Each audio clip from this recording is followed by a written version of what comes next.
Assalamualaikum guys, and welcome to my YouTube channel. Anda bersama dengan saya, Nik Rahizal. Thank you kepada semua yang dah subscribe dan thank you juga kepada semua yang dah support YouTube channel saya selama ni.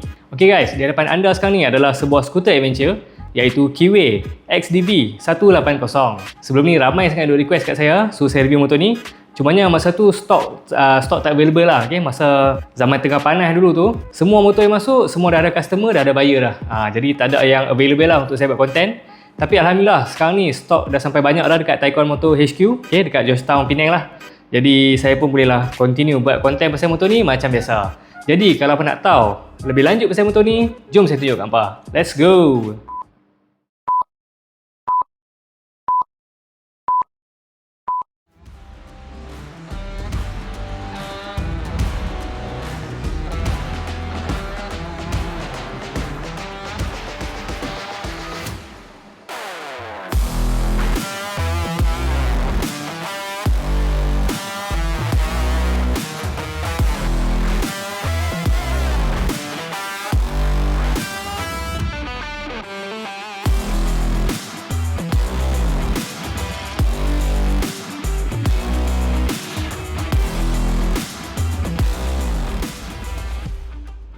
Okay guys, jadi inilah dia Kiwi XDV 180.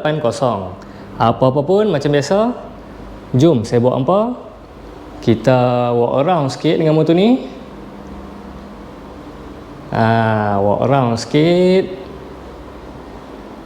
Kita usah sikit design dia.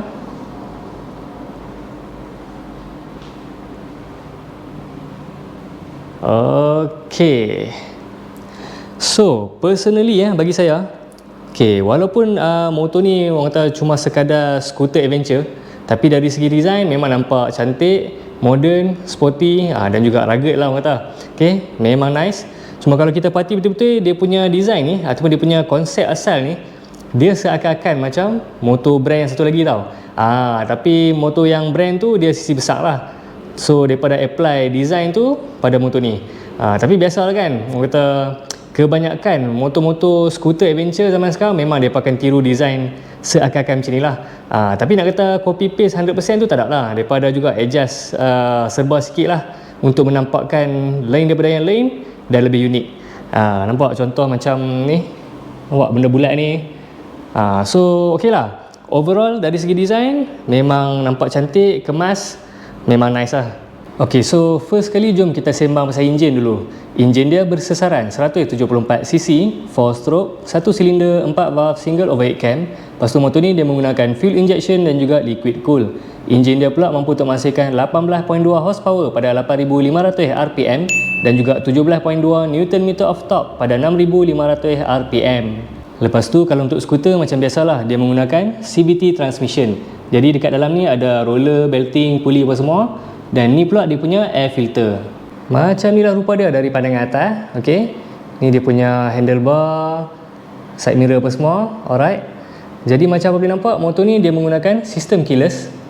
Jadi bila pakai keyless ni, hampa akan dapat sekali dengan dia punya remote. So dekat remote ni total semua ada 3 button. Yang paling atas ni adalah button untuk lock. Nampak? Ni button lock. Button paling bawah untuk unlock. Dan button tengah ni adalah untuk hampa enable dan juga disable wireless connection antara remote ni dan juga motor ni lah. Lepas tu kalau hampa pusing belakang remote ni, nampak dia ada satu button kat sini. So hampa boleh tekan dan cabut kunci. Kunci ni hampa boleh gunakan untuk kita start secara manual lah. Cara dia hampa buka kat sini, hampa tarik ni. Nampak tu dia ada lubang. Lepas tu hampa masukkan je kunci tadi tu dekat dalam lubang ni. Lepas tu pusing 2 step, 1, 2. So tadi tu cara untuk kita start motor ni secara manual lah. Kalau cara yang biasa, hampa tekan je button keyless ni. Pusing ke kanan 2 step, 1, 2. Panel meter pun akan menyala. Alright, lepas tu kalau untuk skuter macam biasa lah, hampa kena tarik brake, lepas tu baru tekan ignition switch ataupun starter.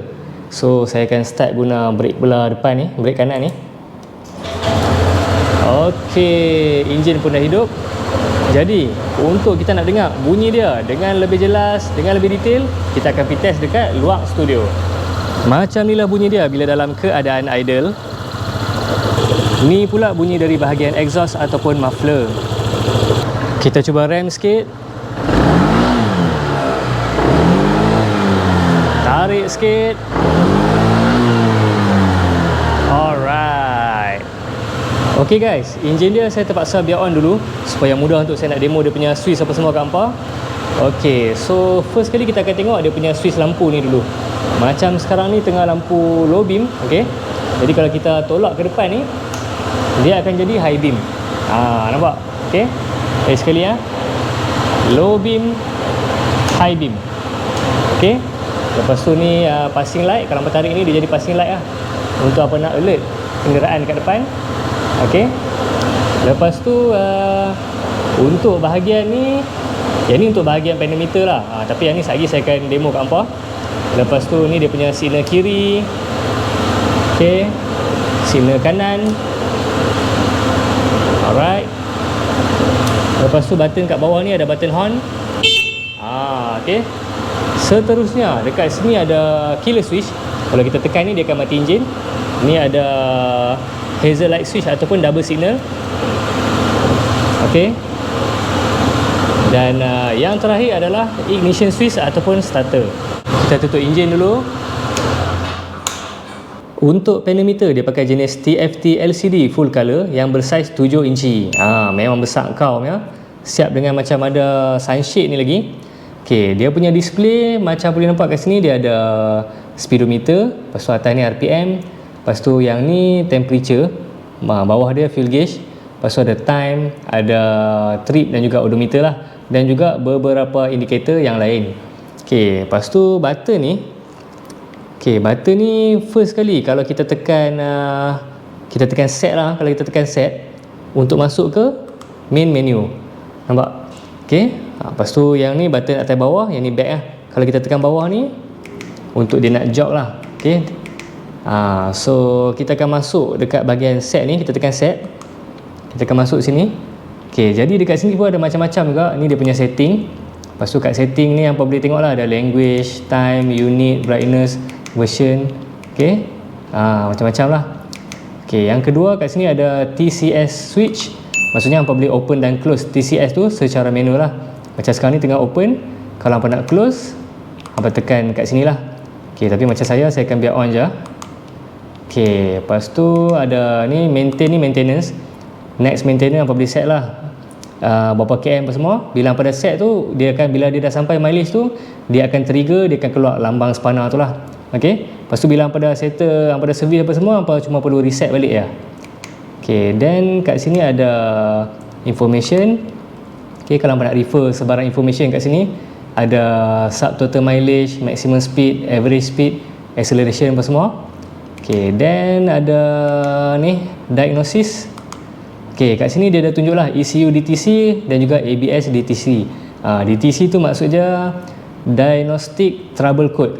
So kalau ada sebarang error ke failure kat sini, dia akan display lah dia punya code tu. Okey, dan yang terakhir kat sini ada ECU info. So kat sini apa boleh tengok lah bermacam-macam informasi kat sini. Tapi selalunya orang-orang biasa ni hampa takkan tengok lah benda-benda ni kan. Okey, next ada okey, next Map Pilot dan juga AR Navigation. Yang ni bila hampa masuk sini, dia akan bagi QR code ni, dan QR code ni hampa akan, bila hampa scan, dia akan bawa hampa pergi dekat EY-Link punya apps. So melalui apps tu hampa boleh lah, hampa kena install dulu kan, connect apa semua. Nanti hampa boleh connect dengan pedometer ni dan hampa boleh screen mirroring. Jadi daripada situ hampa boleh lah nak buka map apa semua, hampa boleh buat kat sini lah. Okay, kita back balik. Okay, yang ketiga sini bahagian dashcam lah. Okay, so ni dia punya kamera dashcam. Kalau hampa masuk ni, hampa boleh tengok lah dia punya dashcam tu. Okay, dekat sini pun hampa boleh contoh confirm to closure kan, confirm the closure. Kalau hampa tekan, dia akan off. Macam ni maksudnya dashcam tengah off. Okay, kalau hampa tekan set tu, hampa tekan confirm to open, tekan lagi sekali. Macam ni dashcam tengah record lah. Okay, lepas tu kat sini hampa boleh tengok balik playback tu. Okay, hampa boleh play lah video-video yang apa, ataupun footage daripada dashcam ni. Hampa nak play pun boleh, hampa nak delete pun boleh. Okey, lepas tu kat sini set ni maksudnya setting. Dashcam yang setting lah, hampa boleh pilih juga untuk nak on off. Lepas tu dia punya cycling time, hampa boleh pilih sama ada sekali record tu setiap footage nak record seminit ke, 2 minit ke, 3 minit ke. Lepas tu ni nak format apa semua. Okey. Dan yang terakhir picture. Dashcam ni hampa boleh juga gunakan untuk ambil gambar. Okey, seterusnya yang terakhir adalah dia punya themes lah. Okey, so kat sini kalau kita masuk, nampak dia ada night mode, day mode. Yang ni auto lah. So macam saya akan biar auto saja. Bila siang dia akan gunakan themes yang lebih cerah, kan? Bila siang ataupun bila cerah dia akan gunakan themes yang lebih cerah. Bila waktu malam ataupun tempat yang gelap, dia akan gunakan themes yang gelap. Okey. Lepas tu kalau button ni, contoh bila hampa dah keluar daripada sini, kalau kita tekan atas dia tak ada apa. Okey, tak ada apa. Kalau kita tekan button bawah ni, dia akan bawa hampa pergi dekat QR code yang tadi tu. Okey, dekat EY link tu. Okey, lepas tu ni kita back balik. Okey, cumanya button ni atas bawah ni, yang belah kanan ni, saya pun tak tahu apa function dia. Okey, bila kita tekan kat sini pun dia tak ada apa. Okey, bila kita tekan set, dah masuk main menu pun, kalau kita tekan ni juga, nampak dia tak ada apa. Okey, so yang ni button ni saya pun tak tahulah apa function dia. So kepada siapa-siapa yang tahu function ni, dua button ni kan, yang mana yang tahu nanti apa boleh share di ruangan komen. Okey, ada ilmu kita kongsi. Ni brake lever belakang dia. Total semua ada 4 step yang apa boleh adjust. Cara nak adjust dia, hampa tolak brake lever ni ke depan. Lepas tu hampa boleh pusing mengikut sensitivity yang hampa mau. Ni pula lever untuk brake depan. Sama juga, total semua ada 4 step yang hampa boleh adjust mengikut sensitivity yang hampa suka. Macam ni lah rupa dia dari bahagian depan. Okey, kita usah sikit. Okey. So ni dia punya windshield. Windshield dia ni bagi saya dia cukup tinggi. Okey, kelebaran dia just nice je, tak lebar sangat dan tak kurus sangat. Okey, lepas tu ni pula dia punya mudguard. Alright. Dan motor ni juga dilengkapi dengan dashcam di bahagian depan. Okey, mula-mula bila hampa on dia punya switch keyless tu, dia tak menyala lampu lagi. Kalau kita start engine, barulah dia akan menyala lampu low beam. Okey, so ni lampu low beam, ni pula lampu high beam. Okey, low beam, high beam. Lepas tu ni pula dia punya lampu signal. Lampu belakang dia ni pun sama juga tau. Bila kita mula-mula on dia punya switch tu, dia tak nyala lampu lagi. Bila kita dah start engine, barulah dia akan nyala lampu belakang. Okay, so ni lampu belakang dia. Kalau kita tekan brake, dia akan jadi macam ni. Tekan, lepas. Tekan, lepas. Lampu dia fully LED. Untuk suspension depan, dia menggunakan upside down fork. Brake caliper dia pakai 2 piston dan juga ada single disc. Disc brake dia ni dilengkapi dengan dual channel ABS. Rim depan dia saiz 14 inci, tayar depan dia pula saiz 110/80, rim belakang dia pula saiz 13 inci, tayar belakang dia pula saiz 130/70. Untuk brake belakang pula dia pakai single disc, ada ABS juga dan juga brake caliper 1 piston. Untuk suspension belakang pula dia menggunakan dual shock absorber, siap dengan sub tank lagi. Okey, sekarang saya akan tunjukkan kat hampa macam mana cara untuk kita buka dia punya fuel tank ni. First kali hampa tekan button keyless ni, tekan sekali. Okey, dia menyala lampu biru, pusing ke kanan 1 step. Lepas tu hampa tekan button fuel ni lah. Dia akan terbuka dengan sendiri. Nampak tu? Laju gila dia buka. Fuel tank dia ni berkapasiti 10 liter. Okey, kita tutup balik. Seterusnya, kita akan tengok dia punya seat pula. Kita usah sikit seat dia. Okey, macam ni lah rupa seat dia. Memang nampak selesa. Alright. Dia punya span, okay, jom kita rasa sikit dia punya span. Oh, tebal dan lembut kan. Okay, memang tebal dan lembut. Memang best. Okay, untuk pilihan, untuk bahagian pilihan ataupun bahagian belakang ni dia terasa dia padat sikit kalau compare dengan bahagian sini. Tapi still lembut. Tapi bahagian rider ni memang lembut gila, memang sedap. Okay, cara nak buka seat dia, hampa kena macam sekarang ni. Tadi kan hampa dah pusing belah kanan 1 step. So kalau hampa tekan ni, dia tak ada apa tau. Nampak? Dia tak ada apa. Hampa kena neutralkan dia dulu. Okay, kena pusing belah kiri balik. Okay, bagi dia duduk tengah-tengah. Baru hampa tekan keyless macam tadi lah. Tekan sekali, dia nyala lampu biru. Pusing ke kanan satu step. Lepas tu tekan je button seat ni.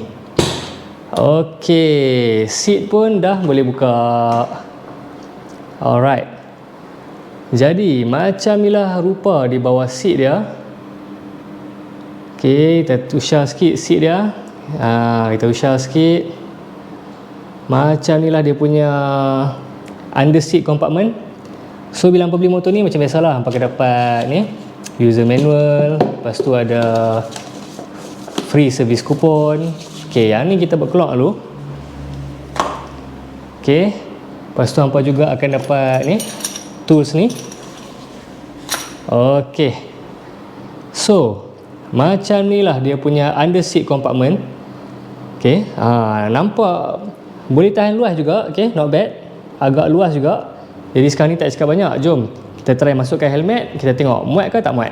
A few moments later. Okay guys, so macam boleh nampak dekat sini adalah sebuah helmet open face, iaitu ARC Reeds. Okay, sekarang ni jom kita try masukkan helmet dekat sini. Okay, kita try tutup tengok muat ke tak muat. Oh, sangkut nampaknya. Okay, cubaan pertama gagal. Kita terbalikkan dia pula. Cubaan yang kedua gagal juga. Kita try bawa pergi tengah sikit. Cubaan yang ketiga gagal juga. Kita terbalikkan dia pula. Cubaan yang keempat, oh, gagal juga. Okey, kita try buat macam ni pula. Macam ni. Oh, cubaan kelima pun gagal. Macam ni nak try tak? Bolehlah halang-halang kan. Tapi ni confirm tak? Confirm sangkut ni.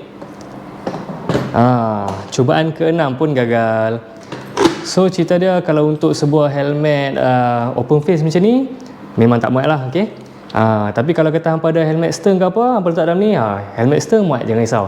Tapi helmet open face macam ni kan, ARC, KHI apa semua tu, KYT ke apa, memang tak muat lah. Tapi tak apa, jom kita try tutup seat tengok. Kita test dia punya mekanisme kat sini, smooth ke tak smooth. Okay, mekanisme dia smooth. Hampa tekan macam tu je, tak payah nak ketuk-ketuk apa pun. Ok, so motor ni dia ada dua space compartment. Belah kiri satu, belah kanan satu. Ok, dia punya ruangan dia lebih kurang sama. Dia punya capacity tu. So macam saya letak tangan macam ni kan. Boleh lah masuk satu pergelangan tangan macam ni. Ok, belah kanan. Nampak sama juga. Ok, sekarang ni jom kita try masukkan phone Samsung S24. Kita tengok muat ke tak muat. Ok, macam ni ke tak muat. Kalau kita adjust sikit, macam ni boleh nampak. Ok, sebab belah tepi tu dia masih ada ruangan lagi. So hampa kena letak macam ni lah. Ok, tu kita try tutup tengok. Ok, cun. Dan untuk pengetahuan hampa, dia punya buka tutup tu kan, dia bukan pakai klip tau. Dia pakai magnet. Nampak tu? Ada magnet kat situ dan juga dekat sini. So bila hampa tutup, dia akan melekat lah. Tak cukup dengan tu, motor ni juga dilengkapi dengan USB charging port Type A. Ni footrest untuk rider. Lepas tu dia dah didatangkan siap-siap dengan non-slip punya pad tu. Okay, material dia getah. Jadi bila hampa letak kaki pun memang lebih grip lah. So untuk tempat letak kaki ni hampa ada dua option. Satu, hampa boleh letak macam ni. Satu lagi, kalau hampa ride long distance ke apa, hampa boleh lunjurkan kaki ke depan macam ni supaya lebih selesa. Ni pula footrest untuk pilihan ataupun penumpang belakang. Kalau hampa nak pakai, hampa buka je macam ni.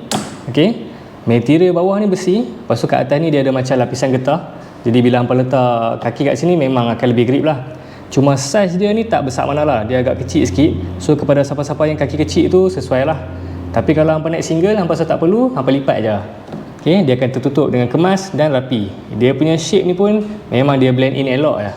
Motor ni berat dia 145 kg. Bila nak double stand tu memang boleh tahan berat agak lah. Dia punya seat height pula, kalau hampa tengok based on info-info yang mereka bagi dekat online apa semua, ramai yang cakap seat height dia ni 870mm tau. Tapi bagi saya benda tu memang merepek lah, sebab 870mm tu tinggi kot. Okay, berdasarkan research yang saya buat, result yang saya dapat adalah 795mm. Macam saya dengan ketinggian 164cm bila saya naik motor ni, overall masih okey, masih sampai lagi, tapi kaki tu memang kena ginjat sikit lah. Tapi overall masih dapat handle motor ni dengan baik.